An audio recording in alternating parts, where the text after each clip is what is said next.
Hey everyone, and welcome. If you are navigating the world of raising or educating a neurodiverse child, you already know that it's a journey of continuous adaptation. Every single day brings new questions, right? But it also brings beautiful new discoveries about exactly how your child's mind works. Welcome to Decoding the Data, how research empowers neurodiverse families and shapes brighter futures, an explainer produced by Bright Kids AI. Let's dive right in together and look at how we can move from feeling totally overwhelmed by all the noise out there to feeling deeply empowered by clear, actionable insights. You know, if you've ever typed a frantic parenting question into a search engine at 2 a.m., you know there is an absolute sea of advice out there. Some of it's great, some of it's confusing, and some of it is literally contradictory. That's why evidence-based research isn't meant to be this cold or clinical thing. It's actually a stabilizing force. As our guiding star, it cuts right through the static to illuminate strategies that genuinely affirm and support our neurodivergent kids. Section 1. The context. Finding our compass. Moving from overwhelm to clarity. When we talk about research in this space, we aren't just talking about dry academic data sitting in a library somewhere. We're talking about a vital tool that helps us unlock the why behind our children's behaviors. To get there, we rely heavily on evidence-based practices. Now, personal stories and anecdotes from other families are wonderful, and they're incredibly validating, but evidence-based practices give us validated methods. For example, knowing that visual schedules help reduce anxiety isn't just one family's lucky breakthrough, it's a proven reality across a significant number of individuals. It gives us a foundation we can trust when we're trying to build predictability into our daily lives. Section 2. The compass demystifying the science. Becoming a savvy consumer of research. Becoming a savvy consumer of research is kind of like learning a new language. You definitely don't need a PhD to read it, but knowing a few key terms helps you evaluate the information without getting totally lost in the weeds.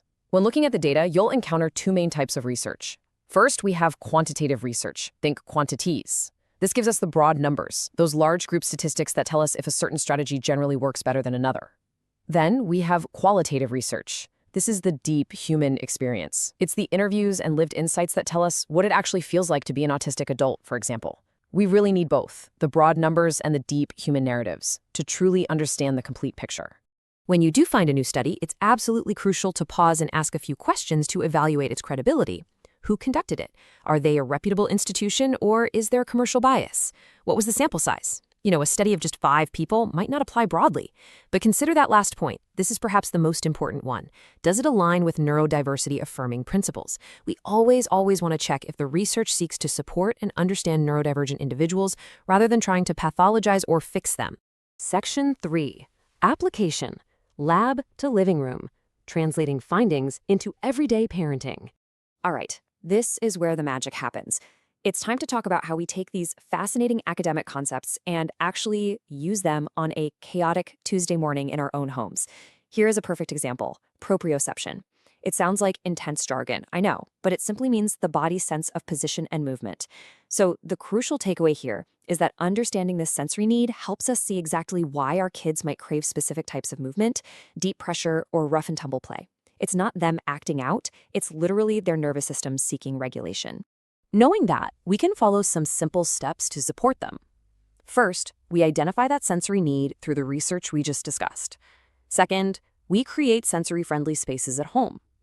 And third, we incorporate the right tools. Maybe that's a weighted blanket, a mini trampoline for movement breaks, or a dedicated quiet corner. This is exactly how a complex lab finding turns into a cozy, supportive environment right in your living room. We see similar applications with executive functioning support. Research consistently highlights that challenges with planning, transitions, and working memory are incredibly common. It is deeply reassuring to know that these difficulties are rooted in how the brain processes information, not in a child simply refusing to listen.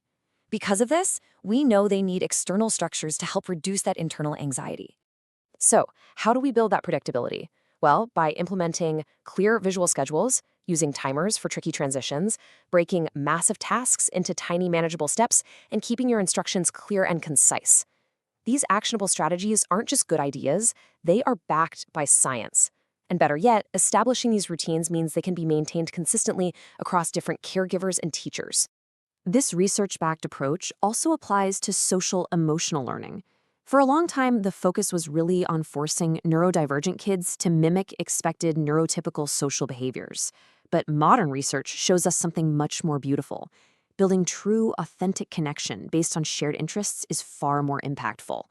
Practicing emotion regulation and genuine relationship building is the real goal here, not superficial conformity.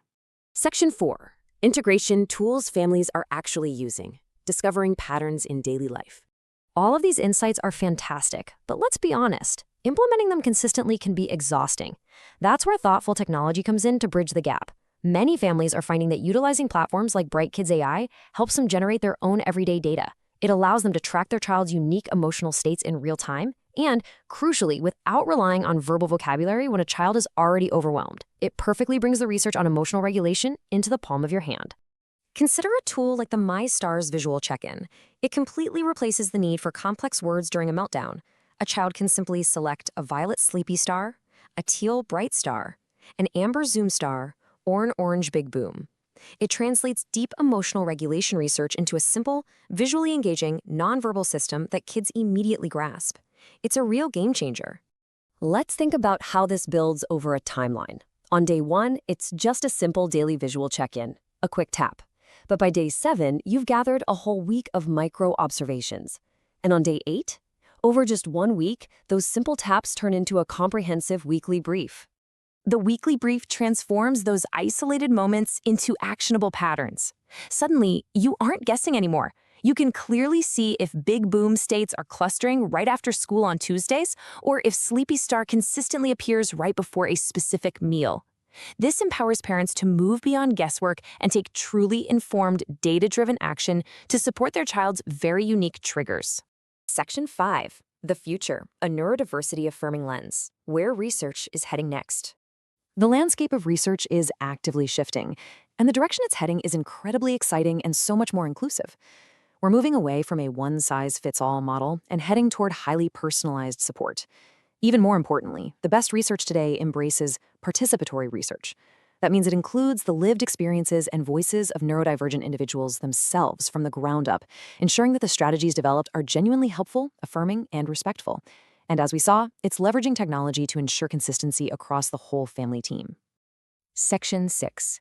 Actionable takeaways. Empowering your family today. As we wrap up this explainer, let's ground ourselves with some actionable next steps based on everything we've covered. Here is how you can start empowering your family today. Stay curious. Keep seeking out reputable, affirming sources. When you find a new strategy, pilot it gently in your home and carefully observe the impact. Advocate fiercely for neurodiversity-affirming practices in your schools and clinics. And finally, connect with your community. Empowering yourself with this knowledge absolutely paves the way for the individualized, respectful support your child deserves. I want to leave you with this final thought to ponder.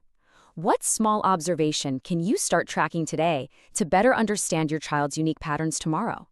Remember, you don't have to figure it all out at once. One small piece of data, one gentle observation, can be the spark that illuminates a whole new path of understanding for you and your child. Thank you so much for joining me for this explainer, and I wish you clarity and connection on your journey ahead.